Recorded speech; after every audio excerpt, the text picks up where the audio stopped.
Regis. Couldn't have picked some other place to meet.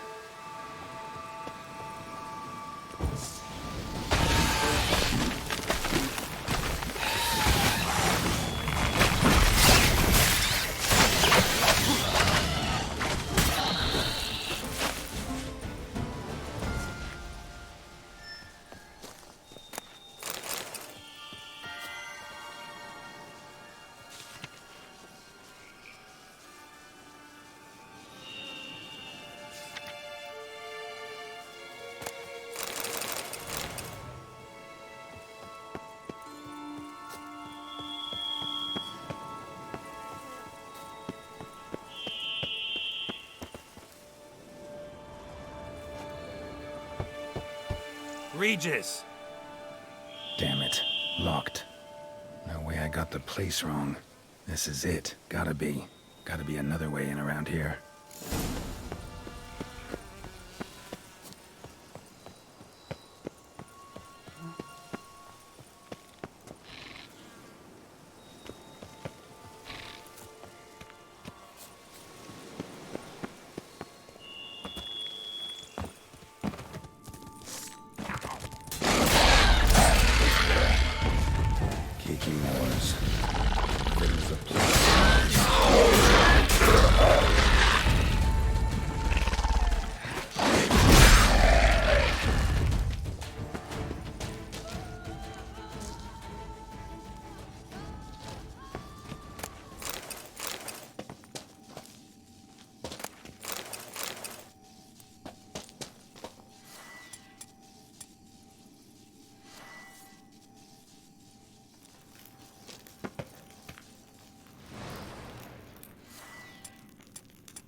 Hell in his eye. Ought to use it.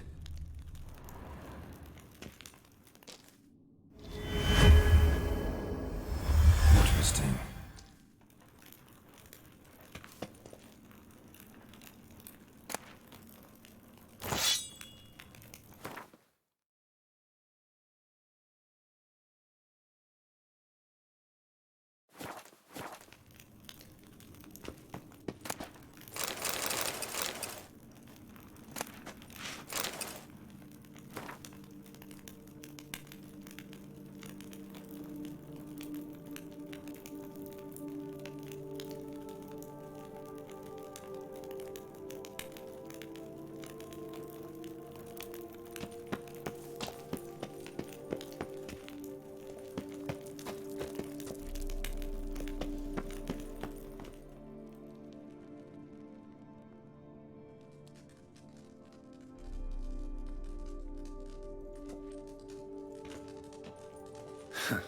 Agreed to meet a vampire at a cemetery.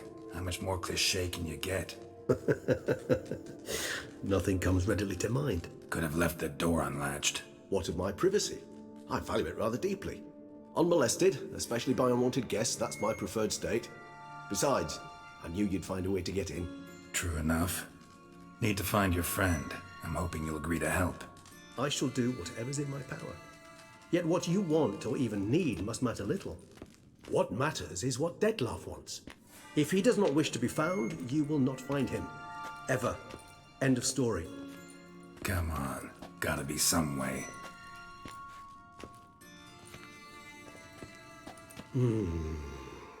Vampires can evade detection by the senses, and no divination magic works on us. Even the most precise megoscope would be useless. And this? Could this help? Wherever did you get that? Off one of the beast's victims, found by a bend in the river. Body was chopped in pieces. 3 of those pieces were hands. Hand with the ring seemed the odd one out. Abruxa had taken an interest in it.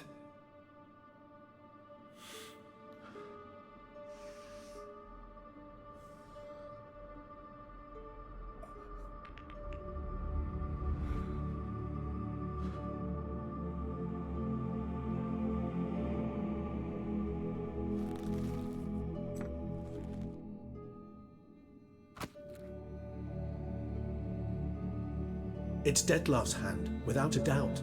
It will do splendidly. Can't you just summon Dettlaff? You're both higher vampires, there's gotta be a way. If I'm to be entirely candid, there is indeed one. But believe me, we will be better off never availing ourselves of it. It is a last resort. Absolutely. Last resort? The hell? Why? There is a being who can summon Dettlaff. Possesses the authority, even the power, to force him to appear in a given place. But the very act of contacting this being, well, it's akin to walking a slack line extended over a chasm filled with molten lava. An exercise as perilous to me as it would be to you. A risk I'm unwilling to take. I beg you, let's do it my way. It will be both quicker and easier. Ring's pretty intriguing. Made of no metal I've ever seen. And the ornamentation. It comes from our home, where we lived before the conjunction of spheres. It's actually mine. I received it from a dear old friend. You might call him a humanist. He saw us vampires as guests here, guests who owe their hosts, meaning you humans and the elder races, respect. Respect? Meaning not to treat us like cattle to be slaughtered for food? Precisely. And the reason why I, in turn, gave it to Dettlaff. To remind him of the ideals my old friend championed. The hand. What do you plan to do with it? You've heard of Kovinaris' theory of tissue memory retention. Rings a distant bell. Read about it in Alchemia Oblitera. There's a copy of Kermoran, tattered, nearly disintegrated. But if memory serves, Kovinaris never managed to prove it worked. He did prove it. Just never managed to publish his findings. He and I corresponded, you see, after we became friends. Thus, I know he completed his research and performed the first tests. It's complicated, so without delving into details, it is possible to use any piece of tissue to reconstruct what a whole body experienced. How's it work? We need any special equipment? We must brew a decoction which Kovinaris gave a rather poetic name, resonance. Once imbibed, it sends one into a trance similar to that induced by narcotics. This triggers visions of events linked to strong emotions experienced by the tissue's owner. Picture it as dreaming a fragment of someone's life. Any chance we might see what Dettlaff was doing just before he lost his hand? Indeed. Though I also hope resonance will reveal the location of Dettlaff's hideout. Kovinaris spent half his life proving his theory. Wild guess. Making a dose of resonance won't be easy. You guessed correctly. In addition to Dettlaff's tissue, we shall need a powerful occipital lobe stimulant. Effectively a poison, to make one susceptible to visions. Well, got a few ingredients to choose from. Unfortunately, all are pretty rare. There's Mamoon glands, but closest ones I know of are in Vizima. A spotted white saliva would also serve, but they were cold to extinction over a century ago. Could go with a kobold's eyes, but the creatures are sentient. Rather not gouge one's eyes out. Given that we lack the time to sleuth this out ourselves, permit me to summon some help.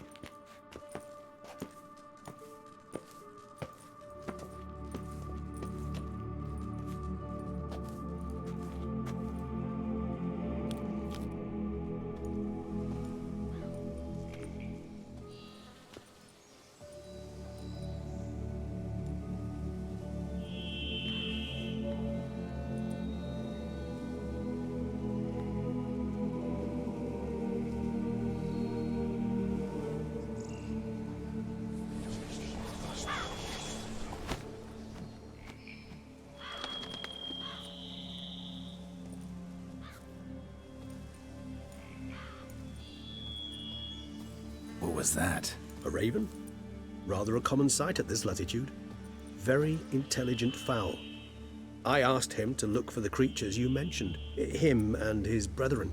Perhaps they'll find one in the area, and I would hazard that a flock of ravens will spy any said creature faster than a solitary witcher would, with all due respect to your skills, my friend. It will take them some time, nonetheless, so perhaps you'd care for a snifter of mandrake.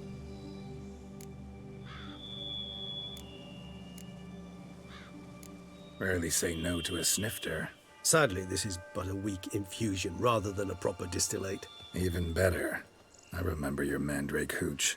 Made people say things they'd have rather kept to themselves. Now, what could Geralt of Rivia prefer to keep to himself?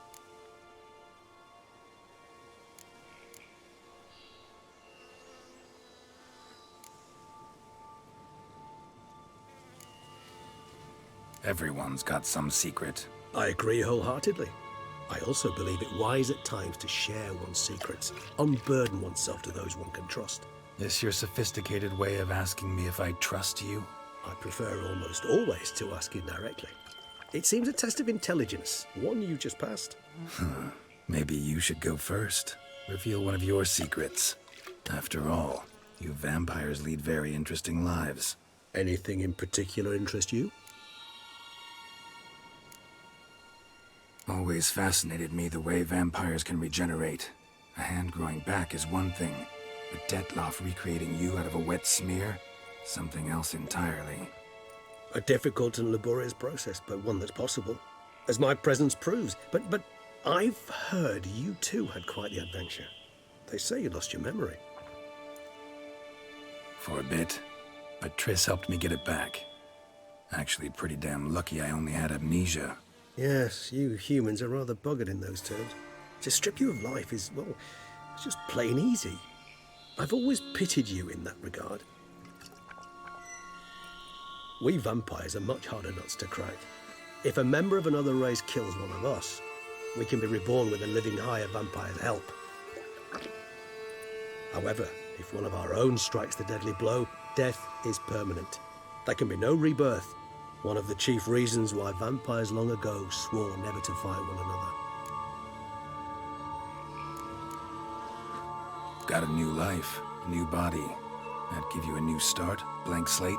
Starting all anew is a very broad concept. What exactly do you mean? Your blood addiction, say. Wondering if your body's the same, if it still remembers. Maybe if you drank now, you wouldn't get hooked. All addictions are a form of slavery.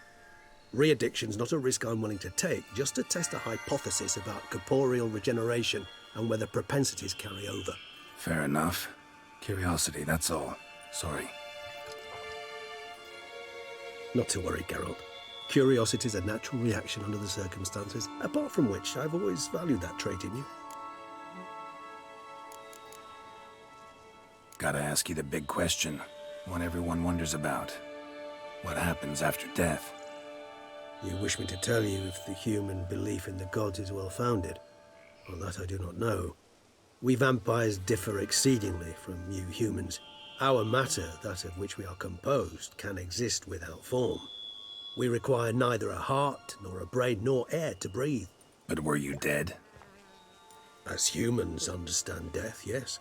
Feel anything? Understand anything? It's rather hard to explain. I felt something very unsettling. Something I cannot even name, for I did no reasoning. Only after rebirth did I begin to understand that what I had felt was cold and unimaginable fear. If not for Dettlaff, I might have drowned in an eternity of icy terror.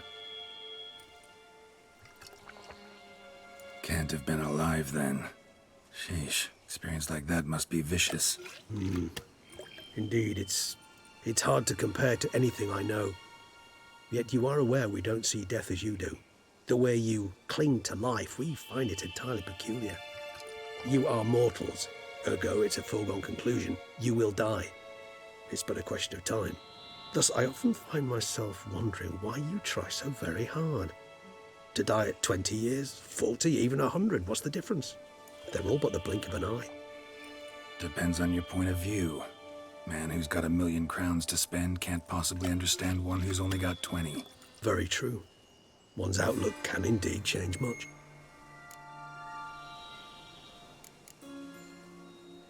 Curious what you did after you were reborn. As I'm sure you can surmise, at first I was thoroughly absorbed with recovering. As it is, I've still not recovered completely. Yet I was so weak the first year that I could not stand or move on my own. Dettlaff bore my weakness bravely, showed great patience. If not for him, I wouldn't be here, and I'd have regenerated far slower. Once I could at last stand unassisted, I set off for Bruges, from my one-time home of Dillingen. There I led the peaceful life of a rural healer and surgeon, enjoying my neighbours' respect and, in fact, constituting the exact opposite of the monstrous vampire the populace imagines. Bruges, you say? Rebirth make you sentimental? Perhaps a dash. But what of you? Where have you been? Ever find your Cyrilla? Back then, yeah. But we parted again soon after. And when the time was ripe, she came back, defeated the wild hunt together. Ooh. Seems I certainly missed quite a bit while I was absent. True enough. But it's a conversation we'll have another time. Need to know more about you now. All right, give you one question. What do you want to know? One question to ask one as fascinating as you, Geralt. Cruel parsimony, I'd say, but I shall do my best to make it count. If you were to die and be reborn as I was, in your new life, would you choose to be a witcher?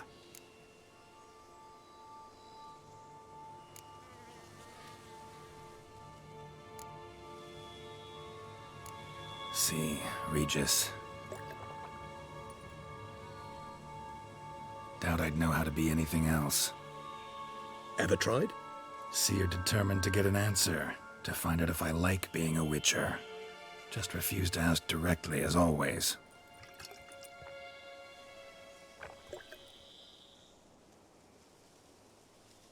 I like being on the path. Like picking up a lead, a trail. I like the tension right before a fight. And nothing gets my adrenaline flowing like battling a beast. Even gotten used to people treating me like a freak, an outcast. Yeah, not something I think about much, but I like being a witcher. Thank you for being honest. Honesty is an attribute of the truly brave, and thus a privilege of the very few. Still no sign of your winged friend. Sure it understood what you wanted? Dead certain. Let's wait a bit longer. It'll return soon, don't doubt that for a moment.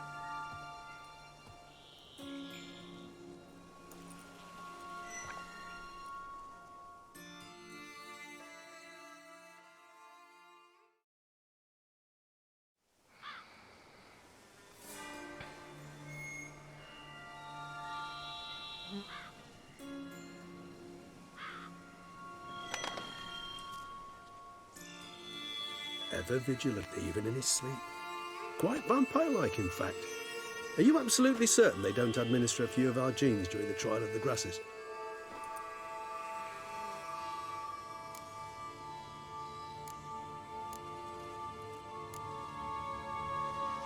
Appreciate the compliment. Got something for me? You were right. No kobolds or mamoons for miles around. Knew it. Allow me to finish. You see, there's this spotted wight. It haunts an abandoned residence in the Roberta woods. Impossible. My brethren hunted down every last spotted wight before I was born. Then it seems you must revise your knowledge of spotted wights. For somehow this one managed to survive your brethren's onslaught. It seems I know this home it haunts. Recall a tale about it. Locals believe the place cursed. Perhaps that's how the wight survived entirely unmolested. Wights rarely appear in the woods, even less likely to find them in abandoned human homes. They inhabit remote wildernesses, old abandoned cemeteries. What's your point? This might not be a spotted wight after all. Your little helper might have made a mistake. I sincerely doubt it. Ravens are devilishly intelligent creatures, and they've highly developed observational skills. What exactly did they observe? The area around the estate. It's covered in spoons. Spoons? Spare me the sceptical smile. I'm but the bearer of this news. Or perhaps this spotted wight is a hoarder. Or the spoons are somehow related to the curse. Know anything else about this curse? I don't recall much in particular. Really don't attach much importance to such things. It was mentioned to me as an anecdote, no more. Come on, search your memory. Something, anything could be important. I believe it had a relation to hunger, or, perhaps greed, rapacity. Someone was punished for something... Textbook definition of a curse, pretty much. Sorry, Geralt, I try not to clutter my mind with the details of every far-fetched tale I happen to hear. What are your thoughts? A specimen of a species thought long extinct, and a curse in one place. That a coincidence, or are they related? Ah, professional curiosity. Personally, I've nothing against you delving into this dilemma, but please remember we need the wight's saliva. Nothing beyond that. Let's do this. Start making your decoction while I go get some saliva from that wight. Uses it in its brews. Do you imagine the wight will simply sell you some? Worst case scenario, I'll bring you its salivary glands. They ought to do as well. For a moment there, I imagined you asking the wight to spit into a vial. Quite amusing as a thought, but the salivary glands will do fine indeed. So, see you later. Yes, till later. I shall start by perusing some tomes. Tomes? Thought you were gonna make this decoction. We require one last ingredient. Alas, obtaining it could prove a trifle toilsome. Thus I hope to identify a suitable alternative. All right. Good luck. And to you, my friend.